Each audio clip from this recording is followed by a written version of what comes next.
Good evening. Welcome to You Can't Handle the Truth Movies. Chris, James. Ready or not to, here I come. You can't handle the truth! After surviving one deadly game, because one's not enough, Grace and her sister Faith must now outrun 4 rival families competing for a powerful throne. Winner takes all. Have you seen the first one? No. You haven't seen the first one? No. Do you know why? No. Because when I read the premise, I thought, yeah. Okay, so the first one I thought came out, and it was a good film. It was a nice little.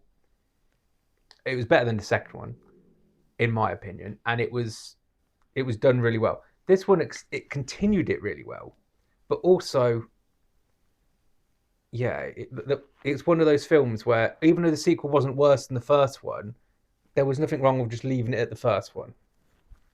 Are you going to talk about plot? You think the plot's all... What did the first one have? Obviously, it's a lot of the House 8 and stuff. Did it have a lot of supernatural people just dying supernaturally, just exploding? No, it didn't. I don't think, but it did have the Satan thing in it, and it was done ceremonially. Yeah. Because this one, whenever they tried to kill them with breaking the rules, Yeah. it just exploded. Yes. Mm-hmm. But Satan was in the end of the movie. Yeah, Chris. yeah, That's yeah. the kind of movie it is. Yeah. I was like, did that happen in the first one? That's why No. It starts off. It starts off that it's just the one family, and they're doing it like that, and they've got to play by the rules in the games. But people didn't. I don't think anyone randomly So exploded. they pick a card, and then she got the bad card, and then they. But it was only playing in those rules because it had gone from one family because it stays within the one family, and now it was up for grabs from the other families. That's why the rules come into play to stop anyone from cheating. But when the family was playing by itself, they didn't have any rules. They didn't have the same rule. There was no rules like you can't do this, you can't do that. They just had to survive. Yeah. Okay. Well, I just wanted to make sure because obviously a lot of people just exploded, which I enjoyed. I thought it was Elijah Wood blowing them up, but obviously it's the Satan thing. It's Satan, yeah. Okay. Right. Because Satan is a fan of the rules. Well, his rules he is. Yeah, he has contracts, right? And that's another thing. Everyone was signing these contracts in blood. I was surprised they wouldn't just drain out their blood and all die. And you know, the beginning when they're having the little discussion and setting all the rules up and Elijah Wood's reading it all out. I thought that reminded me of the scene when Psycho Killer walked in on that orgy scene. And they was all going, Hail Satan, Hail Satan. I was like, is Psycho Killer going to stroll in? Yeah, but he didn't. Yeah, so basically, what I gathered is this film is exactly the same premise as the first film. They just made it a bit more abstract. Yeah, they just added more families. Yeah, added more families, more killers,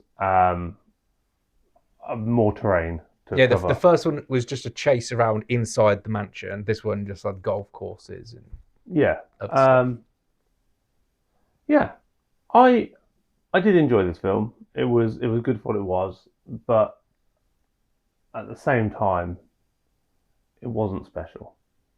No, it's not special, and it didn't do the thing I said in the other film we reviewed, which is it did nothing new, nothing at all new. No different camera angles, no different kinds of deaths, nothing quirky, no points of interest.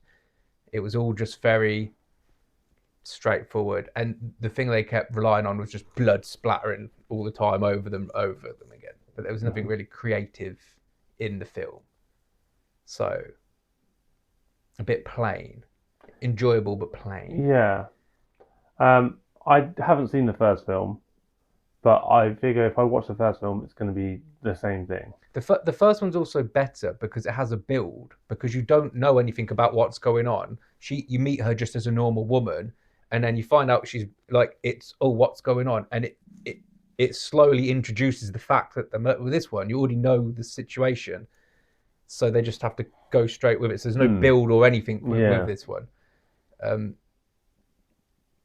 Yeah.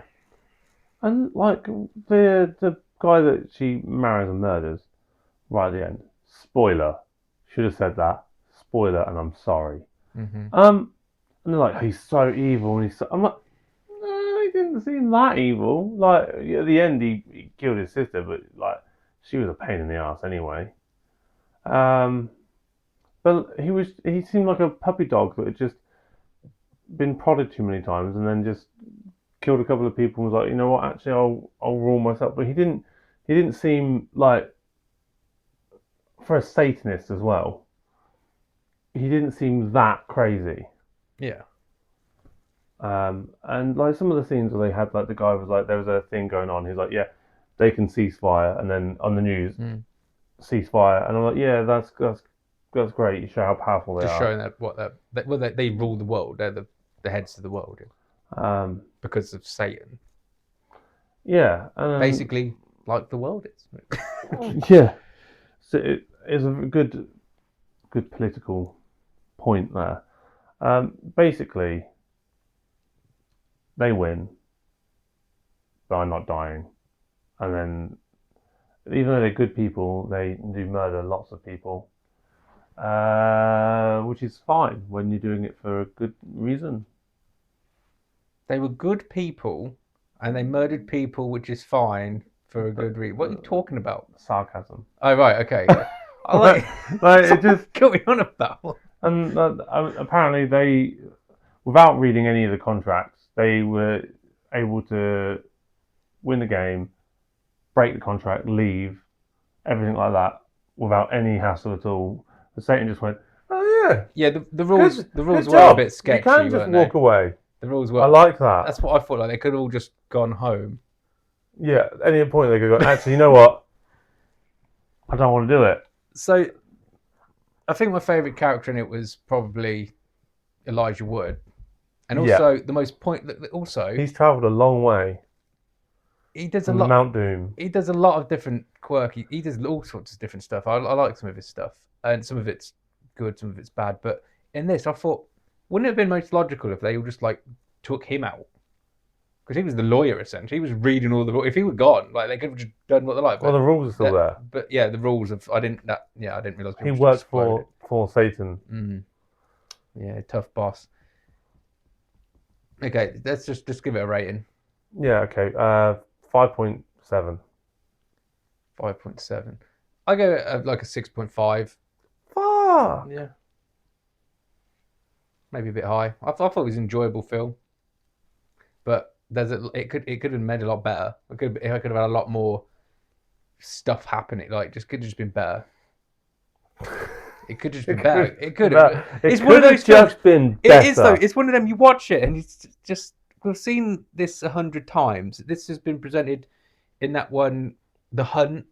They did it. How to Make a Killing was similar, not the same. Not the same. They weren't chasing them, but it was the same kind of stuff. There's all these kind of chasing them, and they all want and just do something in it. It's just the same film, and it could have been with all the they had a great cast. They did have a fantastic cast. What I didn't like is the dynamic between the sisters. That whole you left me and this and that, and I was just like, shut up. You're in a life or death situation. I was 15 and you was 18, and I'm like, shut up. Like, you wouldn't have been bitching about that. It would have been better if they were just sisters that got on and were together and against them. The having them come back together at the end was just so unnecessary, and they could have got rid of all that nonsense and just worked on some more explosive deaths and interesting things and some more dark. Put plenty. This can take the comedy in this. Put plenty of stupid comedy in it. You got lots of good actors, and it was just a bit.